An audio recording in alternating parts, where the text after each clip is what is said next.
MP பாராளுமன்ற தொகுதி உறுப்பினர், புதுக்கோட்டை பாராளுமன்ற தொகுதி உறுப்பினர் அவர்களை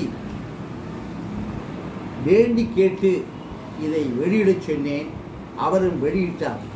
அந்த தமிழ் 21 வரி வடிவங்களிலே இருக்கின்றது.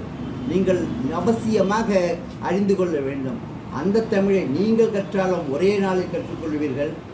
சிறுவர்களுக்கு கற்றுக் கொடுத்தால் ஒரு நாள் 2 நாள்களில் நிச்சயமாக கற்றுக்கொள்வார்கள். 1ஆம் வகுப்பு பிள்ளைக்கு கற்றுக் கொடுத்தால் நிச்சயமாக 2ஆம் வகுப்பு செல்லும் பொழுது 1ஆம் வகுப்பிலே இது முழுமையாக தமிழை படிக்க கற்றுக்கொள்ளும். ஆனால் 2ஆம் வகுப்பு செல்லும் பொழுது நிச்சயமாக தப்பின்றி தவறின்றி உச்சரிப்பு கோளாறின்றி தமிழை படிக்கும். இதனால் நம் தமிழகம் முன்னேறாதா? நம் தமிழ் குழந்தைகள் முன்னேறாதா? நம் தமிழ் குழந்தை அறிவுத்திறன் மேலே ஓங்காதா? நம்முடைய இருக்கின்ற பொக்கிஷமான தமிழுடைய பழைய புதையல்கள் எல்லாம் வெளியாகாதா? அவற்றை கொண்டு வராதா? சிறிது யோசி.